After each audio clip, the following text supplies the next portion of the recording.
menimbulkan pertengkaran, tetapi kasih menutupi segala pelanggaran. Bersama saya Paulus Wiratno dalam acara Making Life Better. Saudara pendengar yang dikasihi oleh Tuhan, sungguh indah apabila kita diberikan kesempatan untuk mendengarkan firman Allah. Karena firman itu adalah makanan bagi jiwa kita, saudaraku. Dan kita perlu memperhatikan jiwa ini, karena jiwa ini akan kembali kepada pemiliknya, yaitu Tuhan. Alkitab mengatakan debu akan kembali kepada debu, tetapi jiwa akan kembali kepada pemiliknya. Karena jiwa ini adalah pinjaman dari Tuhan. Dan kalau saya meminjamkan mobil kepada saudara, saya mengharapkan mobil dalam keadaan baik waktu dikembalikan. Kalau saya meminjamkan rumah kepada saudara, saya harap waktu saudara mengembalikan rumah kepada saya dan saya memasuki rumah itu, rumah dalam keadaan bersih, dalam keadaan baik, dan tidak ada yang rusak. Demikian juga dengan jiwa. Jiwa ini akan kembali kepada pemiliknya, yaitu Allah. Itu sebabnya waktu kita kembalikan jiwa ini, kita mengharapkan jiwa dalam keadaan yang baik. Tapi sayangnya Alkitab mengatakan jiwa ini bisa kepahitan, jiwa ini bisa letih, jiwa ini bisa binasa. Nah, bagaimana caranya supaya kita bisa merawat jiwa ini supaya tidak binasa, saudara-saudara?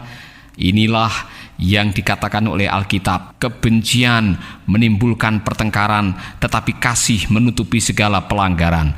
Cara yang paling baik untuk memelihara jiwa ialah belajarlah memberi makan jiwa saudara dengan kebenaran firman Tuhan. Firman yang menciptakan kehidupan yang penuh dengan kasih, membuat jiwa kita terbebas dari kebencian. Saudaraku, hari ini kita akan membahas mengenai persahabatan. Dan persahabatan itu punya makna yang luar biasa. Apabila kita bisa mengampuni, apabila kita bisa mengasihi orang-orang yang ada dalam sekitar kehidupan kita, maka pengampunan itu bisa menjaga persahabatan. Tetapi jika kita dipenuhi dengan kebencian dan tidak mau mengampuni, maka yang namanya kebencian itu bisa menceraikan sahabat yang karib, kata firman Tuhan. Saudara pendengar yang dikasihi oleh Tuhan, saya mau mengajak saudara menyadari betapa pentingnya peran seorang teman dalam hidup ini, saudaraku. Kalau kita mau jujur, orang-orang yang telah Tuhan tempatkan dalam kehidupan kita ini adalah mereka yang telah membawa kehidupan kita menuju kepada keberhasilan. Tidak ada seorang pun yang bisa berhasil mencapai puncak karir dan menempati kedudukan yang paling tinggi sekalipun dengan sendirinya. Mereka bisa berhasil, mereka bisa mencapai achievement yang baik oleh karena ada orang-orang di sekitar kehidupannya yang menopang mereka. Itulah sebabnya sangat perlu bagi kita mengetahui rahasia bagaimana menjaga persahabatan. Seorang sahabat itu bisa menambah sukacita dalam kehidupan kita dan bisa mengurangi duka cita, saudaraku. Itulah sebabnya semakin banyak sahabat yang kita miliki, semakin sukacita kehidupan ini, semakin bahagialah hidup kita, saudaraku. Nah, saya mau mengajak saudara-saudara untuk merenungkan kebenaran-kebenaran ini yang akan menolong kita betapa pentingnya mengampuni, karena pengampunan itu bisa menjaga persahabatan. Mari kita akan menyimak beberapa hal yang penting mengenai arti sahabat. Mungkin saudara bertanya, Pak Paulus, apa sih sahabat itu? Aristoteles pernah mengatakan, "What is a friend? A single soul dwelling in two bodies." Sebuah jiwa yang tinggal di dua tubuh. Artinya, sahabat adalah teman bagi jiwa kita. Persahabatan yang baik dimulai dari sebuah kerinduan yang murni untuk menghargai dan menolong satu dengan yang lain. Sedangkan persahabatan yang palsu itu digambarkan seperti dua orang jahat yang saling ketemu dan punya kepentingan untuk saling mendapatkan sesuatu. Itu sebabnya dalam bahasa Inggris dikatakan false friendship may subsist between bad men as between thieves and pirates. Persahabatan yang palsu itu seperti pertemanan antara perampok dengan pencuri. Pertemanan mereka sifatnya sementara dan itu dibangun di atas kepentingan-kepentingan yang sifatnya sementara. Selama kepentingan itu masih bisa terpenuhi satu dengan yang lain, mereka akan bersahabat. Tetapi kalau mereka tidak bisa memenuhi satu dengan yang lain, mereka akan bercerai dan meninggalkan dan mencari orang yang lain. Itulah false friendship atau persahabatan yang semu. Saudaraku, sebuah kata bijak layak untuk kita simak, karena kata bijak itu memberikan makna yang luar biasa mengenai pertemanan. There can be no friendship without confidence, and no confidence without integrity. Tidak akan ada sebuah persahabatan yang sungguh-sungguh tanpa masing-masing menaruh keyakinan, dan tidak ada keyakinan jika tidak ada ketulusan atau integritas.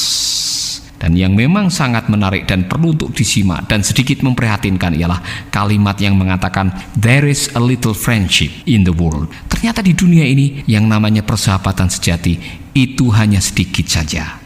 Nah, mengapa? Karena memang sulit untuk menjaga persahabatan. Sampai Alkitab mengajarkan kepada kita supaya kita menjadi orang-orang yang bisa membangun dan menjaga persahabatan. Mari kita akan lihat, saudara-saudara, nilai persahabatan. Saya pernah mendengar kalau sahabat itu memang benar-benar bisa memberikan nilai plus dalam kehidupan kita. Nampaknya kalimat itu memang benar, karena Nabi Sulaiman juga pernah menuliskan amsalnya yang berbunyi seperti ini. Seorang sahabat menaruh kasih setiap waktu dan menjadi seorang saudara dalam kesukaran. Itu tertulis di dalam Amsal 17 ayat 17. Kebenaran kalimat itu terbukti manakala kita sedang menghadapi kesulitan, hidup di rantau, ketika kita jauh dari sanak keluarga atau famili. Siapakah yang menjadi sandaran kita waktu itu, saudaraku? Kepada siapa kita minta tolong? Siapa yang berada di sisi kita ketika kita menghadapi masa-masa sulit? Merekalah yang disebut sahabat. Mungkin mereka adalah tetangga dekat atau teman satu kantor. Mungkin mereka adalah orang yang baru kita kenal 3 bulan yang lalu sebagai tetangga satu kos-kosan atau teman satu pelayanan. Yang jelas, mereka melebihi saudara kandung atau handetolan. Ingatan saya masih segar pada waktu saya harus menghadapi kanker sinusitis di Singapura. Dalam situasi yang sangat berat, istri saya menerima SMS yang bernada memojokkan dan mengutuk. Tidak sedikit yang mengatakan sambil tersenyum, "Paulus, kamu akan mati karena kena kutuk dari Tuhan. Kamu harus bertobat dari semua dosa-dosamu," katanya. Waduh, saudara-saudara, kalimat-kalimat seperti itu sungguh menyakitkan. Kalimat yang nadanya menghakimi dan memojokkan. Kata-kata itu begitu menyakitkan dan lebih menyakitkan karena itu keluar dari teman-teman atau rekan-rekan saya yang dulu pernah merasakan kebaikan dan uluran tangan saya. Namun saya tidak kecewa, saudara, menghadapi semuanya itu. Karena apa? Saya juga menerima lebih banyak kata-kata lewat SMS atau telepon yang berisi kata-kata dorongan dari orang-orang yang menjadi sahabat saya. Bukan hanya kata dorongan lewat SMS, betapa senang hati saya ketika menerima kunjungan para sahabat saya yang datang dari jauh.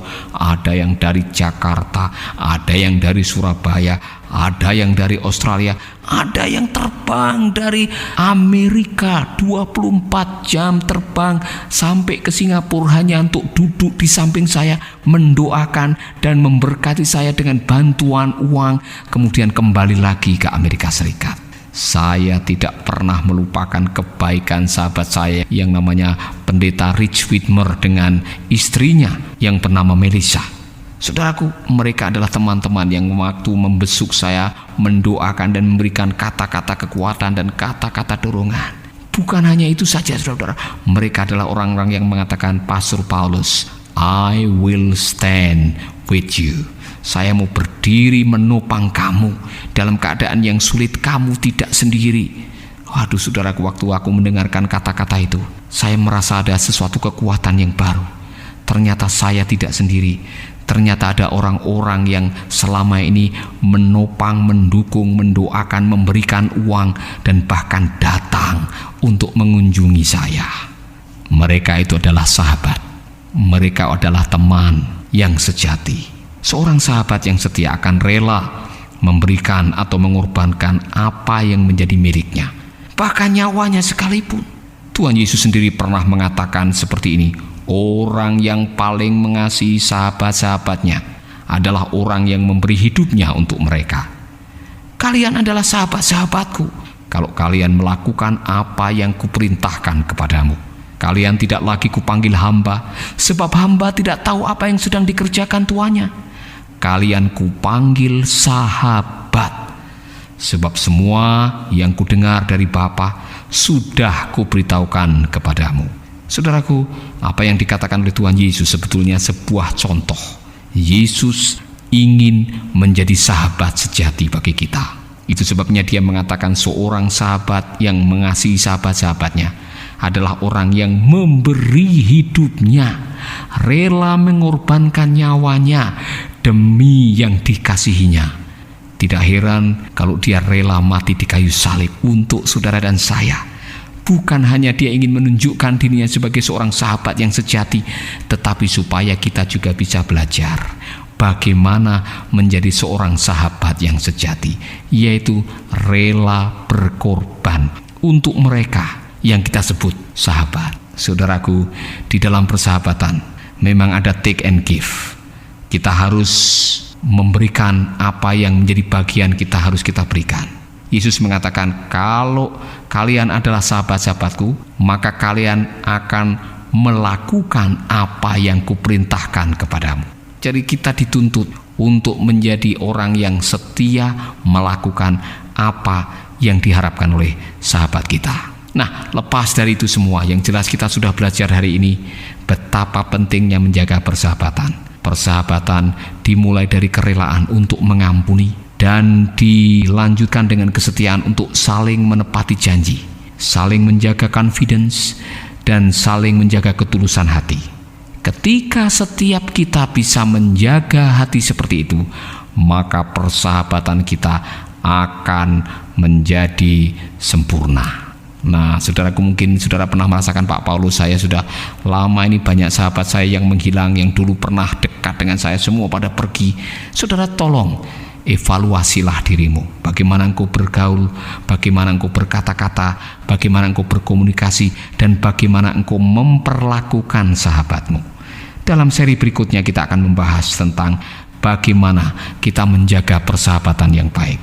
Kiranya Tuhan akan menolong kita untuk menjadi seorang sahabat yang baik.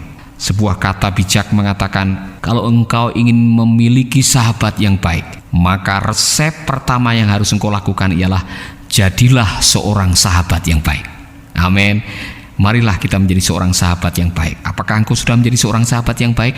Kalau belum, inilah waktunya menjadi seorang sahabat yang baik. Selamat mencoba dan jadilah sahabat yang baik. Sahabat, Anda baru saja mendengarkan program Making Life Better.